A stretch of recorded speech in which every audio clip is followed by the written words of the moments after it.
What's good, y'all? Welcome back to the channel.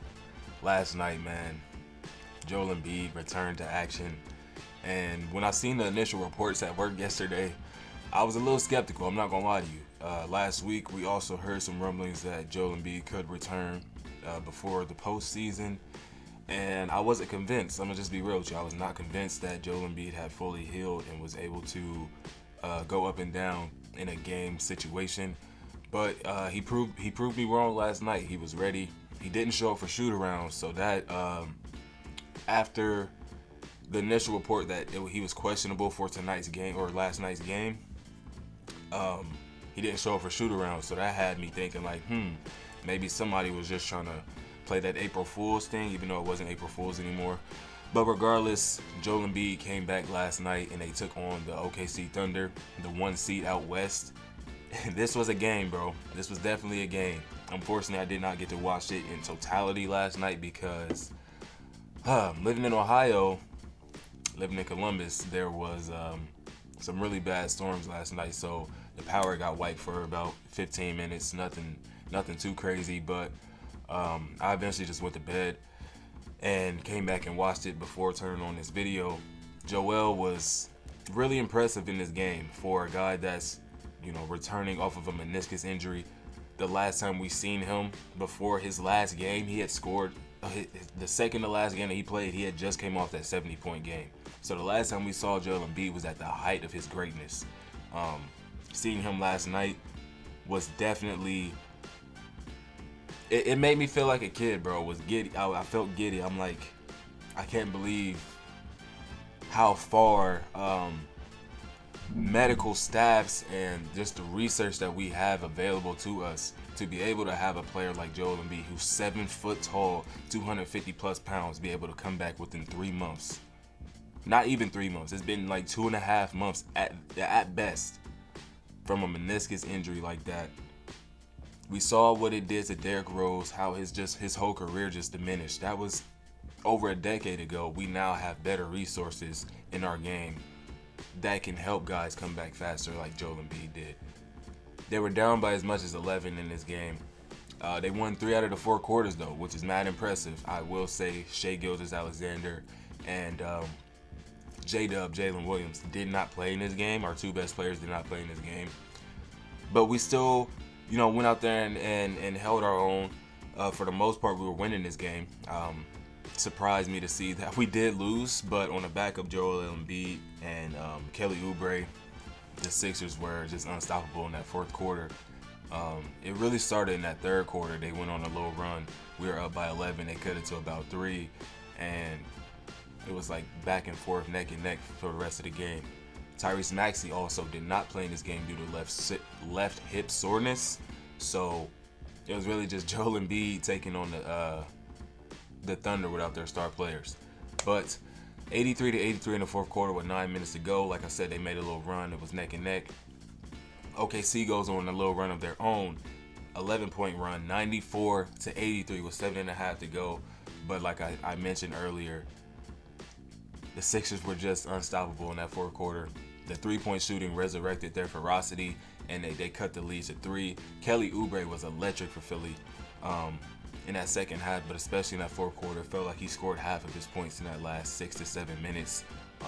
He hit a big time contested 3. I forget who it was over, but it could have been an and one. They didn't really give him much space to land. Hit that 3. They started rolling. I think Tobias Harris hit the next 3 over in the corner.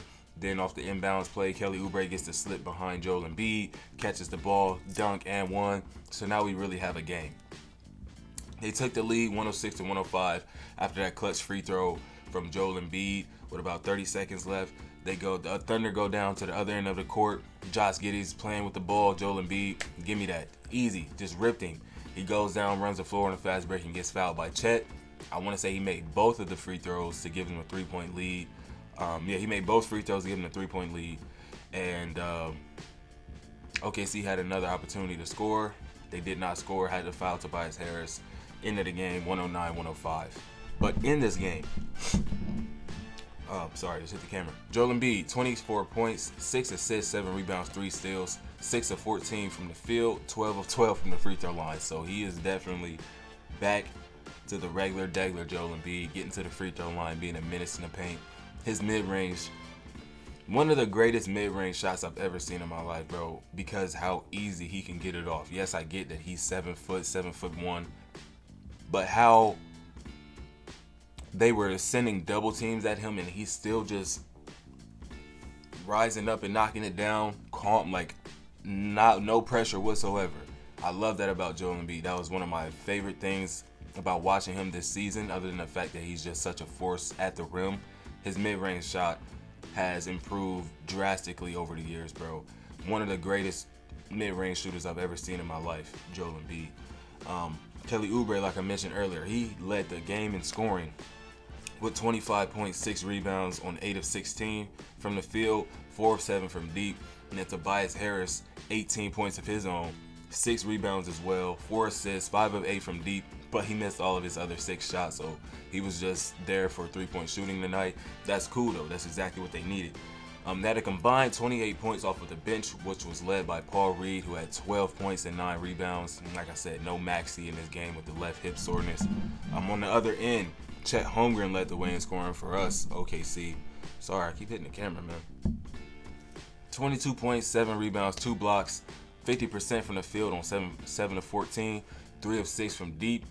Aaron Wiggins had a really solid game if you actually watched it. The box score doesn't do him much justice, but he did end up with 15 points, 4 rebounds and assists, 3 steals, 1 block on 5 of 13 from the field. So he could have shot a little better, but the intensity, the energy that Aaron Wiggins brings, his defense, of course, we really love that in Aaron Wiggins' game.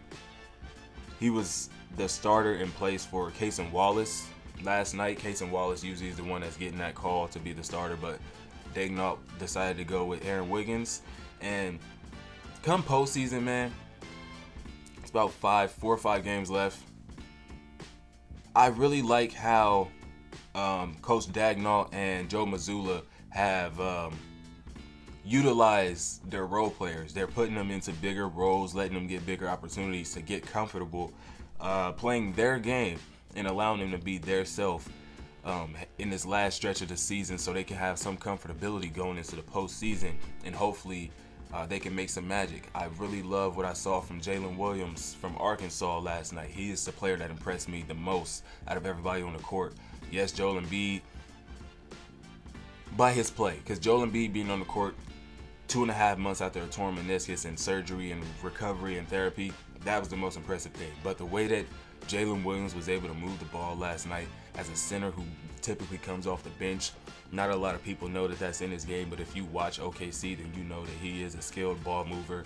He finished the game with 12 assists, which led the entire game. Led the entire game in assists, a center that typically comes off of the bench 22 minutes a night. 12 assists to go along with 6 points and 6 boards. Just 2 of 8 from the floor. He missed all 5 of his threes, but like I said, once playoff time comes, he's going to be far more comfortable playing in a role where guys are balanced. The offense is like bouncing off him. He's kind of like a mini hub, essentially, off of the bench for how we play.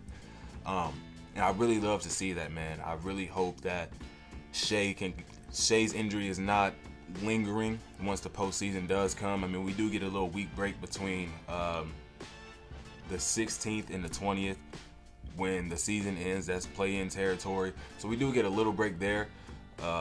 So that's a little bit more rest for him and J-Dub, but I just hope that they can be ready come playoff time, because every time we get the 1 seed, I'm tired of seeing it. We get the 1 seed and we lose.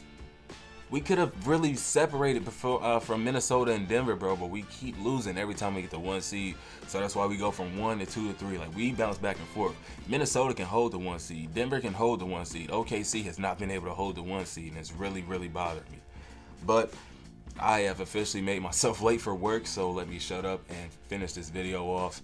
I appreciate y'all tuning in. Subscribe to the channel if you're new.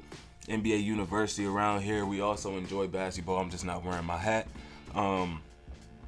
Yeah, man, we will be back very, very soon, tuning into every game. Not every game, obviously, but majority of the games for the rest of the season. We locking in. Then play-in come. Y'all know we back every night. Every night. There's going to be no excuse. Every night or every other night, we're having a video come out about what we just seen. breaking it down, analyzing it. And yeah, man, let's grow something through this postseason stretch, bro. We hit 100 subscribers right before the season ended. I couldn't be more grateful. Let's see if we can get to 110 at least by the time the NBA Finals is here. With that being said, I'm going to shut up, get to work. I appreciate y'all tuning in, man. I'm going to catch you on the next one. Peace.